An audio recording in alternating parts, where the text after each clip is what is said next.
At 1:30, we're here for the purpose of conducting a public hearing to discuss, review, and consider a lot minor subdivision in McLeod Heights for Mr. Brett Frank.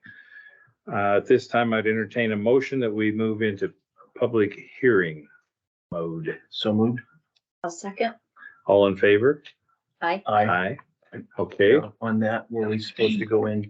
We went into it before through a Roll call. roll call, I think. Do we have to do a roll call on public hearing? Well, we could do one just to be safe. Yeah. Roll call. Commissioner Cassidy. Here. Commissioner Dove. Yes. Commissioner Zimmerman. Here. Okay, so bear with us. It's like our second time. Yeah. Yeah. But we're getting good at this thing, Brent. It's so smooth compared to the first time. listen. Okay. All right. Well, at this point, we have no conflicts of interest or anybody from the board. Okay, so let's turn it over to staff. Trish, for the staff report. I'm Trish Brown, County Planning Technician, sitting in for Dan Martinson, Planning Administrator Pro Tem. I am bringing before you today an application for a 4-lot minor subdivision by Brent Frank, the McLeod Heights subdivision, case number MS-159-23. You should have before you a package of the file, in particular the staff report with the findings of fact, applicable legal standards, draft conclusions of law, draft conditions of approval, and recommended decision. We'll begin with the course of proceedings, which outlines the taking and processing of this application and moving forward to getting it to public hearing. We started the process in approximately April 2023, taking in and processing the application. As part of that process, we went through the agency reviews, and based on a completed application and agency response information, we completed the 30-day comment period, which ended on June 5th, 2023, and scheduled the hearing for today. The site was posted and notices went to adjacent property owners as required. We did receive one public comment, which I will review further in the report. On the findings of fact here, we have the applicant Brent Frank of Smelterville, Idaho in attendance, as well as Kevin McGuire with Northwood Surveying. The property owner is also Brent Frank of Smelterville. The applicant is requesting a minor subdivision for the creation of 4 lots. The site is located on South Fork Ridge Road, approximately 3.5 miles on the south side of the road. It's kind of located on the hill there, west of the county airport, and the legal description is noted here in the report. The official Shoshone County zoning district map indicates the property is currently a zone natural resource, and the zoning designations surrounding the parcel is also natural resource, and the surrounding uses are mostly rural, residential, timberland, and recreational.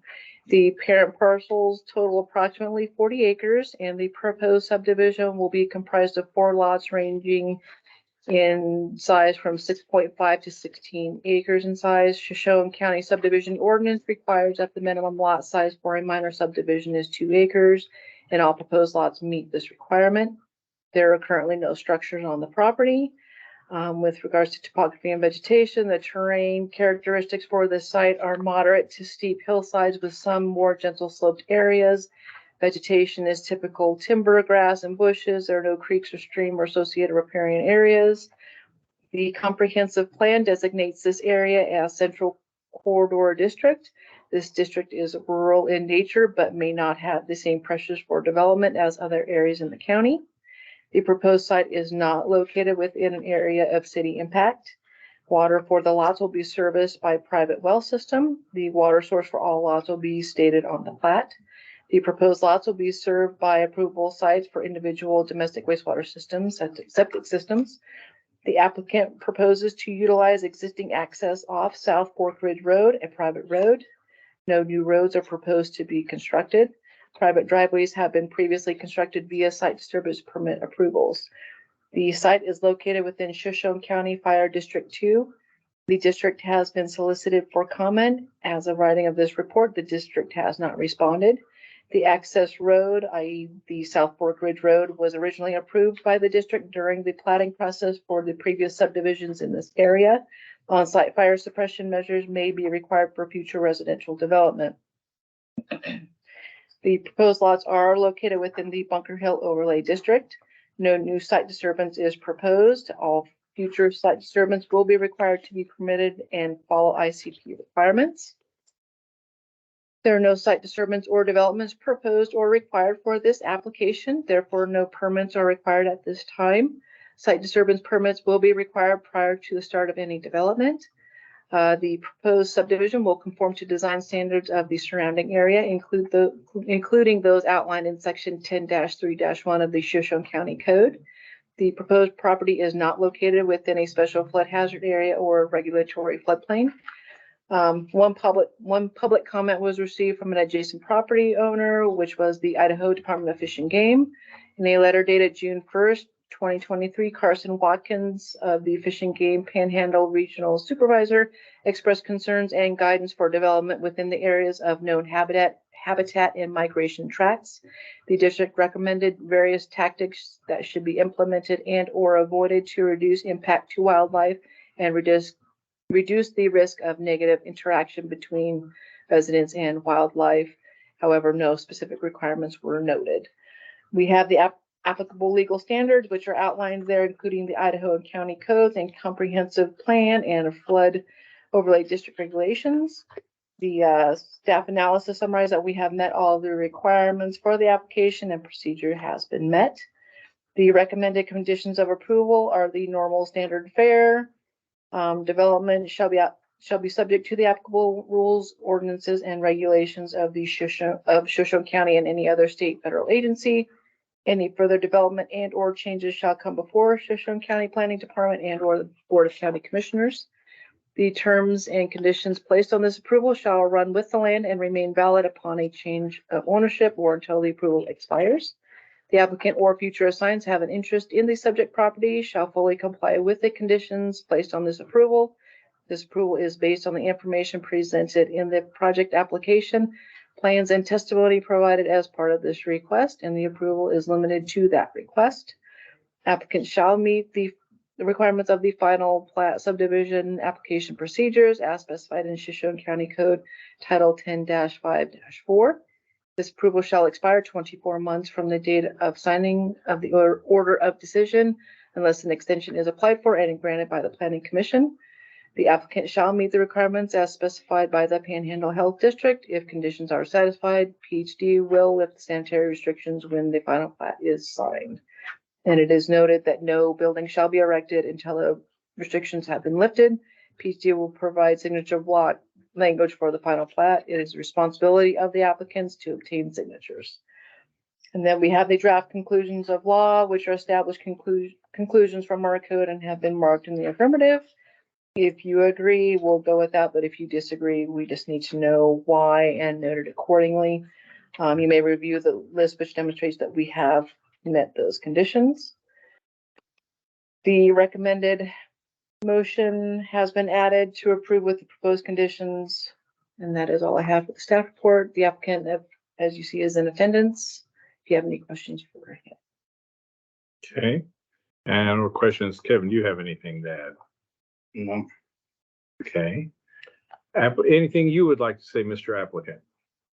Okay.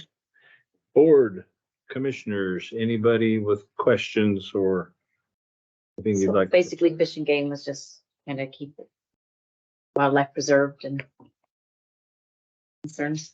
They didn't. So what they have give you, anything like a list of specific. recommendations? A 3-page dissertation basically on habitat, asking us not to use fencing up there, not feeding the bears, Not fencing?